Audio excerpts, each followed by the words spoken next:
Halo, di sini bersama Happy Nurdita ya, Duta Relawan Sobat Anies Nasional. Sekarang Happy lagi bersama dengan Bapak-Bapak Purna Angkatan Laut yang selama ini bertugas menjaga kedaulatan wilayah laut kita. Di sini ada Bapak Stefanus. Iya, Bapak. Betul, ya, Oke. Iya, ada Bapak Widodo. Bapak Widodo, ada juga tadi Bapak. Sini Bapak Marhen. Bapak Marhen. Oke, semua siap membantu untuk Bapak Anies Rashid Baswedan sebagai Presiden RI tahun 2024. Oke. Yes. Oke, terima kasih semuanya.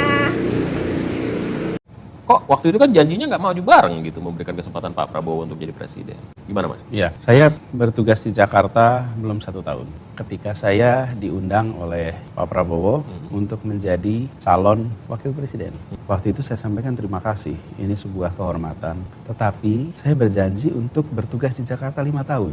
Dan itu janji yang saya sampaikan kepada Pak Prabowo, janji yang saya sampaikan kepada rakyat Jakarta. Dan itu juga jawaban saya ketika ditanya, Pak Anies apakah akan nyapres? Ketika di debat itu ditanyakan. Jadi janji saya itu berada di Jakarta selama 5 tahun. Jadi di mana petualangnya? Justru saya lagi mau konsisten. Bahkan yang mengajak saya untuk jadi cawapres itu Pak Prabowo. Yang saya waktu itu menyampaikan, Pak saya ini berjanji. Dan saya bilang terima kasih. Itu adalah sebuah kehormatan. Jadi saya berkomitmen untuk tidak ikut di dalam kompetisi Pilpres selama saya bertugas menjadi gubernur. Dan itu diungkapkan berkali-kali. Apalagi pada tahun 2019 itu beliau yang mencalonkan saya. Masa saya mau mengkhianati janji saya? Dan tapi itu nggak berlaku sekarang. Ini soal bukan masa berlaku seperti SIM STNK. Ini kayak SIM STNK. Saya sampaikan komitmen saya itu di Jakarta 5 tahun. Itulah komitmen yang saya pegang. Sesudah saya 5 tahun di Jakarta, saya ini tidak tahu juga akan apa. Sampai dengan minggu lalu memangnya saya tahu saya bakal jadi calon presiden. Kita tidak pernah tahu Mas. Sama seperti saya bulan Agustus 2016. Mana pula saya tahu bahwa saya akan jadi calon gubernur. Intinya saya mencoba untuk sebisa mungkin mentaati. Dan Mas sesungguhnya di tahun 2018 itu saya ini didatangi oleh pimpinan-pimpinan partai politik yang meminta saya untuk menjadi calon presiden.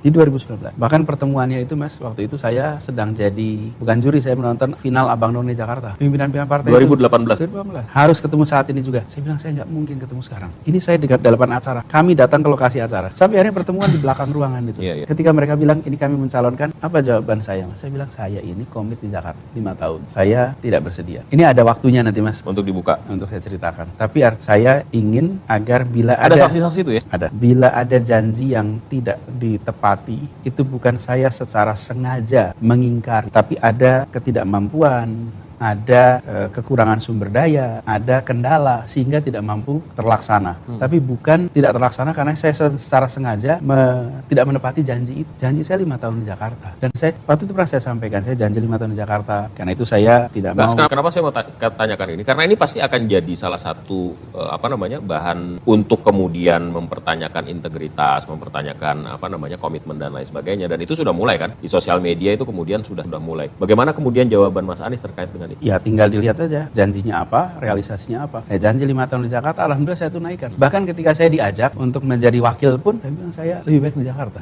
Tuntaskan ini. Kenapa? Tanggung jawab saya. Mas, saya ini harus menjawab apa kepada jutaan orang yang mendukung, jutaan orang yang mendoakan. Dan banyak yang mendoakan itu saya tidak pernah ketemu. Mas. Terus kalau saya melewati janji itu, di tahun 2019 saya mencalonkan, penjelasan apa yang saya mau berikan? Kalau sekarang beda ceritanya. Janji saya 5 tahun di Jakarta, Selesai. alhamdulillah selesai. Mandat ini saya kembalikan kepada rakyat Jakarta. Saya sekarang jadi orang bebas dan saya pun saat ini belum menjadi calon presiden. Saya ini disebut sebagai bakal calon. Jadi sesungguhnya perjalanan masih panjang.